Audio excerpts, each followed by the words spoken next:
श्रावण महीने की नवमी तिथि। कौन सी तिथि? नवमी। चाहे शुक्ल पक्ष की हो चाहे कृष्ण पक्ष की हो। 7 दुर्वा। कितनी दुर्वा? 7 दुर्वा अशोक सुंदरी वाली जगह पर चढ़ाकर, शंकर भगवान के ऊपर चढ़ाकर, गणेश जी के चरणारविंद को लगाकर उसको लेकर आना है। हाटकेश्वर महादेव का स्मरण कर। कौन से महादेव? हाटकेश्वर महादेव। उसको लेकर आइए। उदर में, पेट में रोग हो, बीमारी हो, बहुत ज्यादा तकलीफ हो रही हो, शरीर के अंतर्गत एसिडिटी रहती हो या पेट के अंतर्गत कोई ना कोई बीमारी बनी ही रहती हो, उसको भादो के महीने में, कौन से महीने में? भादो के महीने में किसी भी दिन सुबह के समय जब आप वो दुर्वा लेकर आए, 5 दिन, 6 दिन, 7 दिन में एक एक कर खाली पेट उसको चबा चबा कर खा लो और पानी पी लीजिए। करना पड़ेगा श्रावण महीने में, खाना पड़ेगी भादो में। चतुर्मास में चारों महीनों का बड़ा बड़ा महत्व है। कभी आपको एक स्मरण रहा हो कि जिस नारी के, स्त्री के रजोधर्म से जुड़ी हुई या पुरुष वर्ग में भी कहीं ना कहीं किसी ना किसी रूप में इस उदर से लेकर एड़ी तक के बीच में जो भी तकलीफें होती हैं उससे जुड़ी हुई के लिए भी सावन के महीने में एक प्रयोग आता है। उसको कर लेने से संपूर्ण जीवन समय में ये नाभि कोश से लेकर एड़ी तक के बीच में कभी तकलीफ हो ही नहीं सकती। और वो जल शंकर भगवान को शूलपाणेश्वर महादेव के नाम से चढ़ाया गया। कौन से महादेव के नाम से? शूलपाणेश्वर महादेव। शूलपाणेश्वर, उसका भी स्थान है कि वो जल कहां चढ़ता है। तो पहले तो नवमी तिथि का दुर्वा प्रयोग भगवान शंकर को समर्पित करते हुए, अशोक सुंदरी वाली जगह पर समर्पित करते हुए श्री गणेश जी महाराज को कहकर, आपको याद होगा जिस समय पर श्री गणेश जी महाराज कुबेर जी महाराज के घर में भोजन करने गए थे, सारा अन्न भगवान गणेश जी पा गए थे, तब शंकर भगवान ने दुर्वा भेजी थी। ये दुर्वा जब गणेश जी को भेजी गई थी तो वो औषधि के लिए भेजी गई थी कि गणेश जी ने ज्यादा पा लिया है तो शरीर में रोग ना हो जाए, पेट में कोई रोग ना हो जाए। तब शिव जी ने भेजी थी अशोक सुंदरी के माध्यम से। इस दुर्वा का प्रभाव रोग मुक्ति के लिए किया गया। आज भी नियम है, नवमी तिथि के दिन अगर भगवान नारायण के चरणों में हल्दी और कुंकु दोनों चीजें चढ़ाई जाए तो नारी कभी विधवा होकर नहीं मरती। आज भी लिखा है, अखंडता को पाने के लिए भगवान नारायण के सीधे चरण में हल्दी और उल्टे चरण में हरोली चढ़ाई जाती, कुंकु दोनों चढ़ा। बीमारी डॉक्टर का पीछे ही नहीं छूट रहा हो तो शिव महापुराण, विष्णु पुराण और स्कंद पुराण में जो पुरुषोत्तम कथाओं का वर्णन किया गया है, एक आटे का दिया, उसमें 4 बत्ती, आटे के दिए में 4 बत्ती रखें, तिल्ली का तेल डाल लें, थोड़ा सा उसमें सरसों का तेल डालें। महाराज घर के बाहर, अर्थात घर के अंदर के बाहर जो चौखट होती, चौखट से थोड़ा सा बाहर, बिल्कुल चौखट पे नहीं बैठना, थोड़ा सा बाहर, नवमी तिथि के दिन शाम के 6 से 6:30 के बीच में 21 बार जो व्यक्ति बीमार रहता है उसके सिर से नीचे की ओर श्री नरसिंह भगवान का स्मरण कर वो व्यक्ति का उतारा कर रहे, उसका नाम और गोत्र लेकर 21 बार जो उतार कर उस दिए को घर के ही चौखट पर रख देता है, उस व्यक्ति की बीमारी छूट जाती है महाराज, वो रोगीला नहीं रहता। घृत का दिया लगाकर शरीर में जो रोग है उसका स्मरण कर शंकर जी से विनय कर हे भोलेनाथ, आपने शुक्र देवता को संजीवनी मंत्र दिया है तो क्या आप मेरे को वो मंत्र प्रदान नहीं करोगे? मेरे रोग, मेरी बीमारी, मेरे दुख को आप नहीं हरोगे?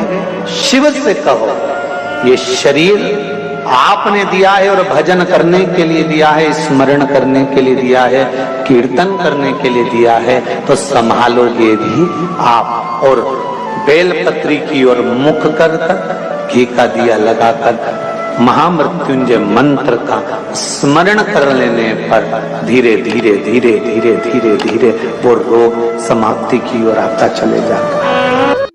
भगवान शिव की कथा कर रही है। डाब को, कुसा को 3 जगह पर, पहला द्वार से अंदर प्रवेश करते समय सीधे हाथ पर कहीं पर भी रख सकते। दूसरा,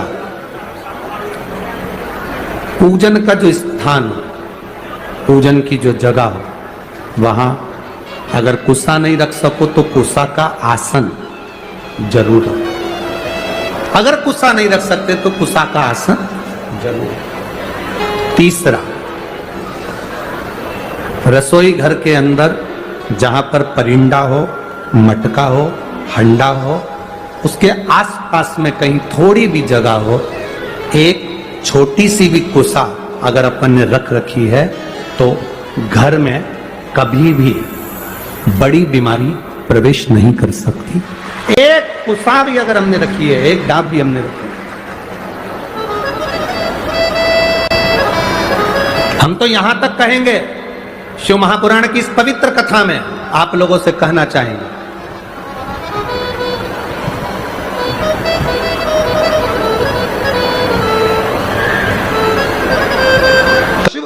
अब गर्मी आई, गर्मी में पूरे जीव मर गए, गर्मी में सब सूख गया, कीड़े मकोड़े मर गए गर्मी की तपन के कारण। पर सावन का एक महीना जिसमें भगवान सबको फलना फूलना सब कुछ, पत्तियां भी फूलती हैं, फूल भी फूलते हैं, डालियां भी फूलती हैं, पशु पक्षी जानवर जलचर थलचर सब फूलते हैं। श्रावण का शिव को प्रिय है।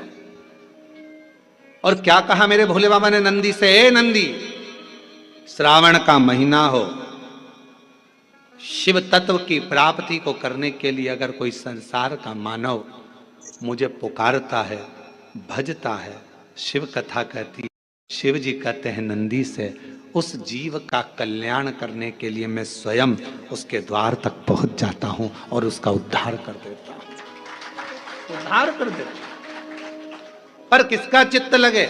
सावन में भी कई लोग ऐसे हैं जिनका चित्त नहीं लग पाएगा, क्योंकि सावन का महीना होता है तो कमाई के स्रोत भी ज्यादा हो जाते हैं। जीजियों की साड़ियां बिकने लगती हैं, फैशन का सामान बिकने लगता है, पर्स मोबाइल बिकने लगता है, सामान बिकने लगता है, क्योंकि उस समय व्यापार भी बढ़ता है। व्यापार इसलिए बढ़ता है क्योंकि भगवान भी चाहता है कि तेरा मन मुझसे हट जाए, व्यापार में लग जाए। क्योंकि भगवान को मालूम, हमने पहले भी कथा में कहा है, बच्चे को माँ गोदी में तभी तक रखती है जब बच्चा खिलौने से नहीं खेलता, खिलौने से खेलने लगेगा माँ नीचे उतार देगी। उसी तरह भगवान तुमको अपने पास जब तक बुलाता है, जब तक तुम्हें अपना बना कर रखता है, और भगवान देख लेता है कि अब धीरे धीरे मेरे को इसको धन देना है, वैभव देना है, ये खिलौने से खेलना चालू करेगा, गाड़ी लाएगा, घोड़ा लाएगा, मकान बनाएगा, फर्नीचर बनाएगा, उसमें लग जाएगा, तो मेरे मंदिर आना छोड़ देगा। और मंदिर आना छोड़ दिया तो एक दिन मुझे धीरे धीरे, मैंने एक बार इसकी वो पहले की माताएं, पुरानी माताएं क्या करती थी, मिर्ची बारिश के पहले भर के रख लेती थी, धनिया बारिश के पहले भर के रख लेती थी, हल्दी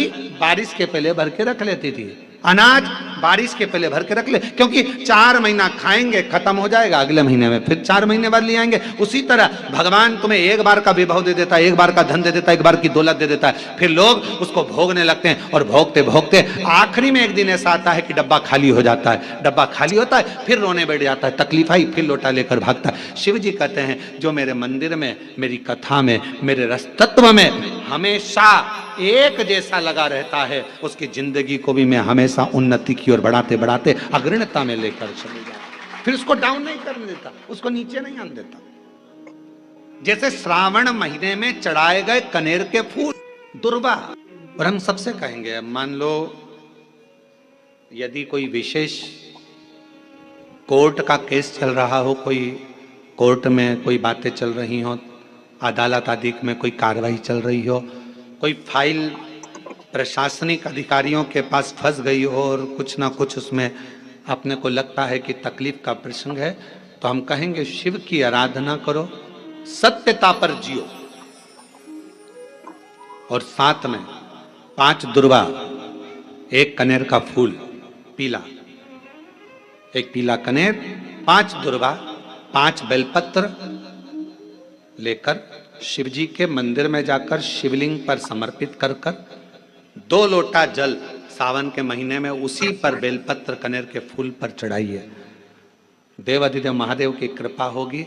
ज्यादा से ज्यादा 6 महीना 7 महीना, इससे ज्यादा निर्णय आप ही के पक्ष में आएगा और शिव के